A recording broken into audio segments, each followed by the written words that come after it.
అమ్మో ఈ పిల్ల ఎదురు వచ్చిందండి కర్మయ్య. భయపడతావు ఏమిట్రా? భయపడకేం చేస్తాం కర్మయ్య. పోలీసులు పిలిపించి వరుసలో నిలబెట్టి మొహమ్మద్ వేలుపెట్టి గుర్తుపెట్టి కొట్టించే కార్యక్రమం పెడుతుందేమో కర్మయ్య. పోలీస్ దెబ్బలతో నిండా మునిగిన వాళ్ళం మనకు చలేమిటి? రా చెప్తాను. కర్మయ్య రా చెప్తా. కర్మయ్య. ఏమిటండి ఏమిటి మా ఇంటి ముందు మకాం పెట్టారు? రాత్రి మేము హాస్టల్లో గొడవ చేశామని మళ్ళీ పోలీస్ కంప్లైంట్ ఇచ్చారా? ఏది రానివ్వండి పోలీసుల్ని, మాకు భయం ఏమిటి? ఇప్పటికే పోలీసు లాఠీ దెబ్బలతోటి ఒళ్ళంతా గట్టిపడిపోయింది. నేను చెప్పేది వినండి. కొన్ని విందాం గురు. కర్మయ్య మొదలెట్టండి. I love you.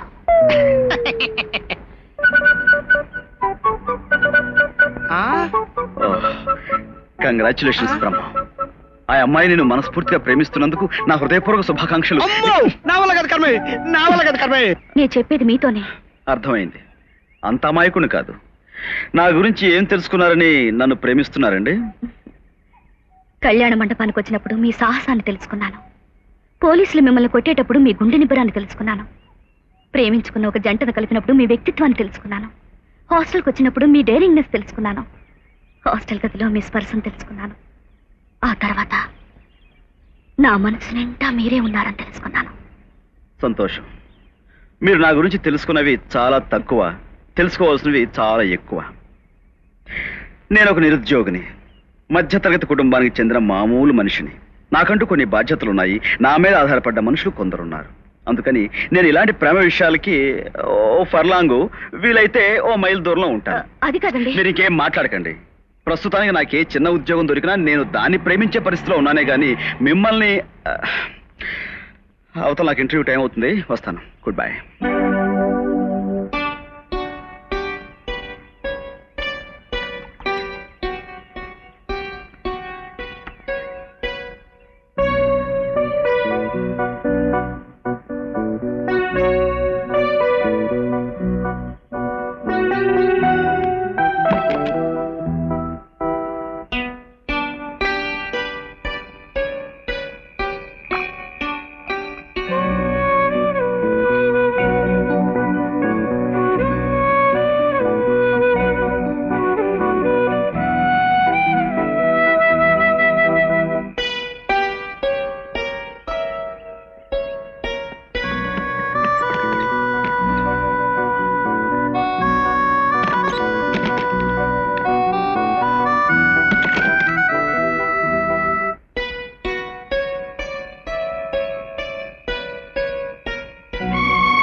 ఎండనక వాననక పగలనక రాత్రనక వారం రోజుల నుంచి మా ఇంటి ముందు తిష్ట వేసి మొత్తానికి ఎలాగైతేనే నాతో మాట్లాడడానికి ఒప్పించేంత దూరం తీసుకొచ్చారు. ఇప్పుడు చెప్పండి ఏం చెప్తారు? I love you. అది పాత మాటే, వేరే ఐ లవ్ యూ. ఇది స్టాక్ డైలాగ్. ఇంకా ఏమైనా చెప్తారా? I love you. ఇది సుత్తి డైలాగ్. ఇది కాకుండా వేరే చెప్పేది ఏమైనా ఉంటే చెప్పండి, లేదా నేను వెళ్ళిపోతాను. చూడండి, చూశాను. నా ప్రేమ నిజమైందని, మీకోసమే బ్రతుకుతున్నానని మీకు అర్థం కావాలంటే చూడండి, నిరూపించుకోవడానికి మీరేం చేసినా ఏం చెప్పినా నేను చెప్పేది మాత్రం ఒక్కటే. నాకు రిచ్నెస్ అంటే పడదు. మీకు రిచ్ అంటే మహా పిచ్చి. ఎందుకంటే మీరు ఐశ్వర్యంలో పుట్టారు, ఆర్భాటంగా పెరిగారు. నేను పేదరికంలో పుట్టాను, అందులోనే పెరిగాను. మీరు ఉత్తర ధ్రువం అయితే నేను దక్షిణ ధ్రువాన్ని. కాబట్టి మనిద్దరం కలవడం అనేది ఈ జన్మకు జరగని పని. ఐశ్వర్యంలో పుట్టడమే నా తప్పైతే వాటిని నేను వదులుకుంటాను. అప్పుడైనా నా ప్రేమ ఒప్పుకుంటారా? ఒప్పుకోవడం మాట నుంచి ఇప్పుడు ఇక్కడి నుంచి తప్పుకుంటాను అంటాను, ఉంటాను. పోనీ మిమ్మల్ని మర్చిపోవాలంటే నేనేం చేయాలో చెప్పండి. గంగలో దూకండి.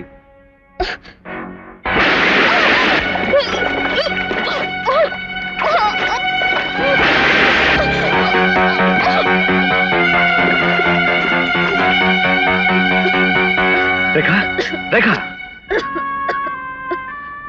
రేఖ. నన్ను బ్రతికించినందుకు థ్యాంక్స్ చెప్పుకోను, లేక మీ ప్రేమను నోచుకొని నన్ను ఎందుకు బ్రతికించారని అడవనా? దయచేసి నన్ను వదిలిపెట్టి వెళ్ళిపోండి.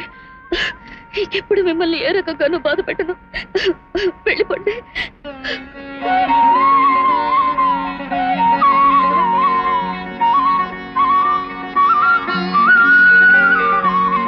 నువ్వు నాకు నచ్చావు. I love you. I love you. నీ ఆరోగ్యం పాడు చేసుకోవద్దని అమ్మ మరీ మరీ రాయమంది. నీకు ఉద్యోగం దొరకలేదని బెంగ పెట్టుకుని మనసు పాడు చేసుకోవద్దు. నీకు త్వరలోనే మంచి ఉద్యోగం దొరుకుతుంది. నేను చేసే పూజలు తప్పకుండా ఫలిస్తాయి. అమ్మ నిన్ను చూడాలనుకుంటోంది. వీలైతే ఒకసారి వచ్చి వెళ్ళు. ఇట్లు నీ చెల్లెలు లక్ష్మి. అమ్మా, చాలా ఇంకేమైనా రాయాల్సిందిందా? ఏం రాసినా ప్రయోజనమే ఉందమ్మా. వాడు పట్టుదల గల మనిషి. ఉద్యోగం దొరకందే ఇంటికి రాడు. అయితే ఈ లెటర్ పోస్ట్ చేసి నేను అలాగే ఆఫీస్కి వెళ్తానమ్మా. ఇప్పటికే ఆలస్యమైపోయింది. వస్తాను. నిజంగానా? ఎప్పటికప్పుడు నాకు ఇన్ఫార్మ్ చేయాలి, తెలుసునా?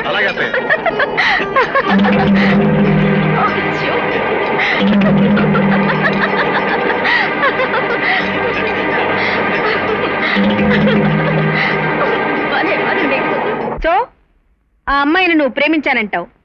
నేను ఒప్పుకుంటే పెళ్లి కూడా చేసుకుంటానంటావు. అవునమ్మా. నేను ఒప్పుకోకపోతే ఆ అమ్మాయిని మర్చిపోతావా?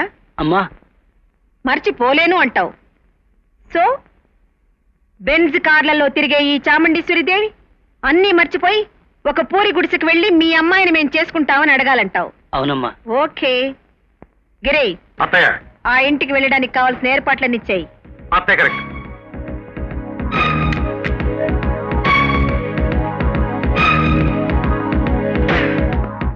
కోటికి పడగెత్తిన మీ అంతటి గొప్పవాళ్ళు మా ఇంటికి రావడం నిజంగా మా అదృష్టం అమ్మా. అవును, ఆస్తి అంతస్తు ఐశ్వర్య హోదా ఉన్న మాలాంటి వాళ్ళు మీ ఇంటికి రావడం మీకు అదృష్టం కావచ్చు. కానీ మీలాంటి వాళ్ళు మా ఇంటికి గాని మా జీవితాల్లోకి గాని రావాలనుకోవడం మాకు అదృష్టం కాదు, అవమానం. ఏమిటమ్మా మీరనేది? అర్థం కాలేదా? నా ఫ్యాక్టరీలో ఆఫ్టర్ ఆల్ 500 రూపాయల జీతం తెచ్చుకునే 500 మంది కూలీలలో ఒక్కరితైన నీ కూతురు వాటన్నిటికీ యజమానైన నా కొడుకుని ప్రేమించటం, పెళ్లి చేసుకోవాలనుకోవడం మీ అంతస్తుకు తగ్గ ఆలోచనేనా? దానికి బుద్ధి లేకపోతే పెద్దదానివి, మందలించాలన్న జ్ఞానం నీకు లేదా? నువ్వు ఈ ఇంటికి కట్టే అద్దె నేను మా కుక్కకు పెట్టే బిస్కెట్ల ఖరీదు చెయ్యదు. నీ కూతురు నెలంతా కష్టపడి సంపాదించే జీతం నా కూతురు ఒక్కరోజు బ్యూటీ పార్లర్కి ఇచ్చే బిల్లంత ఉండదు. ఏం చూసుకుని నీ కూతురు నా కొడుకుని ప్రేమించింది? కుక్కలకి ఖరీదైన తిండి పెట్టే మీకు పేదవాళ్ళంటే ఎటువంటి అభిప్రాయం ఉందో మిమ్మల్ని చూస్తేనే అర్థమైందిలేండి. కానీ ఒక్క సంగతి గుర్తుంచుకోండి, అభిమానంతో బ్రతికే మాలాంటి వాళ్ళని అవమానించటం అంత సంస్కారం అనిపించుకోదు. అభిమానం? కూతురి మానాన్ని వేలం వేయాలని చూస్తున్న మీకు అభిమానమా? చాముండేశ్వరి, కొంచెం నాగరికత తెలుసుకుని మాట్లాడడం నేర్చుకో. చాముండేశ్వరి దేవి గారు, నాగరికత ఇంకా గుర్తుండబట్టే నేను నీ ఇంటికి వచ్చాను. నేను తలుచుకుంటే ఎవరినైనా బజారు పాలు చేయగలను, దానికోసం ఎంతైనా డబ్బు ఖర్చు పెట్టగలను. కానీ నేను ఇప్పుడు వచ్చింది నిన్ను కొనటానికి. ఎంత కమ్ముతావు నీ కూతురి దొంగ ప్రేమను? చాలే ఆపవమ్మా. మేం చిన్నవాళ్ళమే, చెడిన వాళ్ళం కాదు.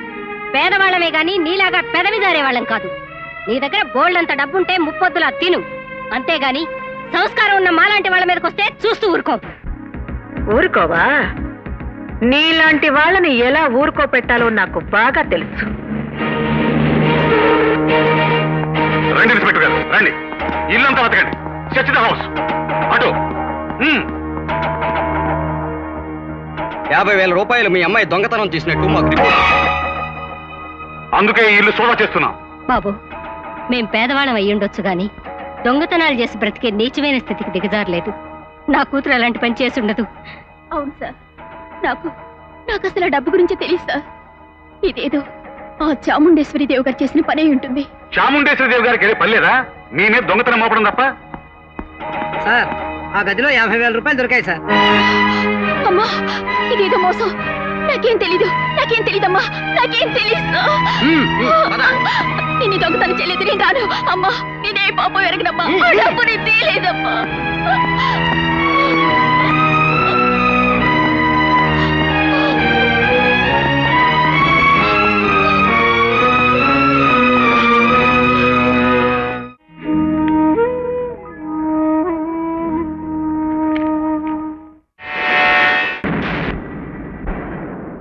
నీ కొడుకు నా చెల్లెల్ని ప్రేమించాడని తెలిసి ఆ ప్రేమను మొగ్గగానే తుంచెక్కలని ఉద్దేశంతో కదూ ఇంత నింద వేశావు? ఏమిటి?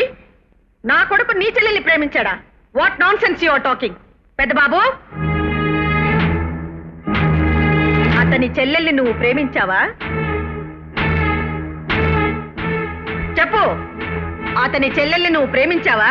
లేదమ్మా, ఆ అమ్మాయి ఎవరో నాకు తెలియదమ్మా. ఒరేయ్! నీ తల్లికి భయపడి అమాయకురాలైన ఓ ఆడపిల్ల జీవితం నాశనం చేద్దాం అనుకుంటున్నావురా పిరికి వెధవా. నీ మెళ్ళోంచి నా చెల్లెల మెళ్ళలో తాళి కట్టిస్తాను. ఎవరు అడ్డొస్తారో చూస్తాను. Come on!